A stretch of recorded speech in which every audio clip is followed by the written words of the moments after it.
আমরা সেই ডকুমেন্টেশন করে রেখে দিয়ে যাবো, যাতে ভবিষ্যতে প্রজন্ম যদি কেউ যেতে এই ডকুমেন্টেশন আরো ক্লাইম করতে পারবে।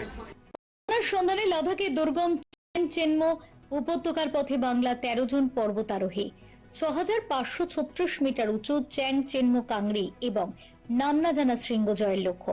সোমবার কলকাতা থেকেই শুরু হলো অভিযানের আনুষ্ঠানিক যাত্রা। সোনারপুর আরোহীর এই অভিযানে সহযোগিতা করছে ক্যাফে পজিটিভ ও সিটিজেন্স ফর সোশ্যাল জাস্টিস। অভিযাত্রীদের হাতে জাতীয় পতাকা তুলে দেন কলকাতা হাইকোর্টের বিচারপতি অরিন্দম মুখোপাধ্যায়।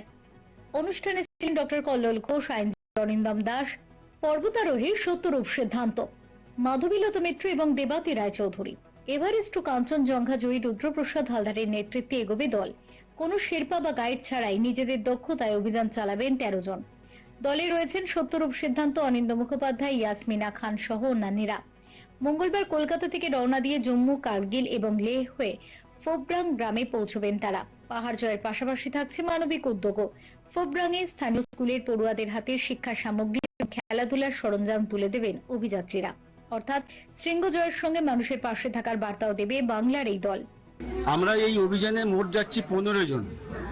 এই 15 জন যাচ্ছি এবং 25 তারিখে আমরা ট্রেনে করে যাচ্ছি, 27 তারিখে জম্মুতে নামবো এবং 28 তারিখে সন্ধ্যাবেলা আমরা লেতে পৌঁছাবো।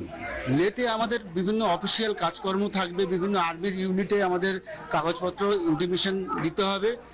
দেন আমরা 30 তারিখে আমরা লে ছেড়ে প্যাংগং লেক পেরিয়ে ফোবরাং বলে একটা গ্রামে যাব।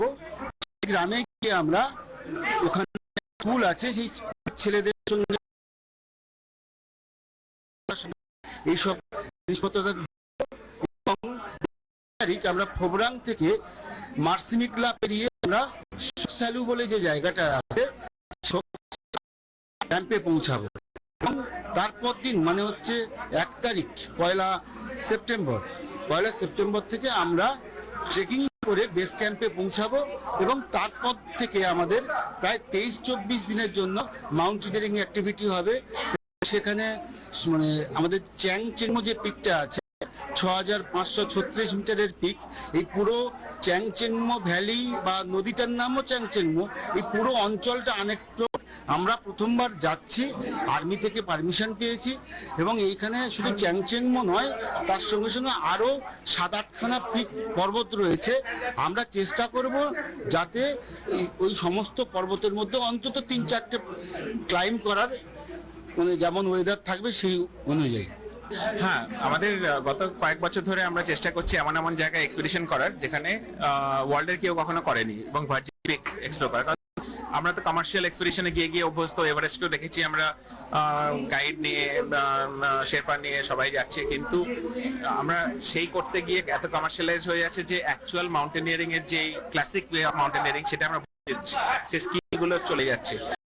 তার সঙ্গে গত বছর তার আগের বছর আমরা হই ওয়ার্ল্ডের মধ্যে গ্রুপ করার জন্য থেকে একটা খুব দারুণ স্যাটিসফ্যাকশন পাই আমরা, যে অনেকটা নীল আর্মস্ট্রং যখন চাঁদে যায়, যখন এই যে প্রথম হিউম্যানের পা পড়লো, সিমিলারলি ছিল যে আমরা যে পাহাড়ে কেউ ওঠেনি, যখন পৌঁছে আলাদা রকমের। সেখান থেকে আমরা গত বছর যখন আমরা মন্টো ম্যাসিভ যাই লাদাখে, সেখানে আমরা ওয়ার্ল্ডের মধ্যে প্রথম হই এবং সেখানে আমরা প্রচুর ডকুমেন্টেশন এক্সপ্লোরেশন করি। সেই এক্সপ্লোরেশনের মধ্যে যেমন গর্জগুলো, কোথা থেকে জলগুলো এসে নদীটা ফর্ম হয়েছে সেগুলো যেমন ডকুমেন্ট করা হয়েছে, সেখানকার ওয়াইল্ড লাইফ ডকুমেন্ট করা হয়েছে, সেখানকার পাগমা ডকুমেন্ট করা হয়েছে এবং আমরা নতুন একটা ওয়াটারফল এক্সপ্লোর করেছিলাম এবং সেটার নাম দেওয়া হয়েছিল মন্টো ওয়াটারফলস। সেগুলো নিয়ে আমরা একটা বই বার করেছি এবং আমরা জার্নালে এবং বিদেশি জার্নালেও পাবলিশ হয়েছে। তো আমরাও চেষ্টা করছি এগুলো আমাদের towards Indian mountaineering as well as world mountaineering, যেখানে যেই রিজিয়নে কোনো মাউন্টেনিয়ারিং হিস্ট্রি নেই সেখানটায় আমরা এই ইতিহাসটা ক্রিয়েট করে আমরা ভবিষ্যতে, কারণ আমরা তো একা সবকটা পাহাড় করতে পারবো না, ওখানে প্রায় 8খানা আনক্লাইম পাহাড় আছে, তো আমরা হয়তো 3-4টেই এবার এক্সপ্লোর করতে পারবো, কিন্তু আমরা সেই ডকুমেন্টেশন করে রেখে দিয়ে যাবো যাতে ভবিষ্যতে প্রজন্ম যদি কেউ যেতে চায় এই ডকুমেন্টেশনের উপর বেস করে তারা গিয়ে আরো ক্লাইম করতে পারবে। ফেরো রিপোর্ট, চ্যানেল 10।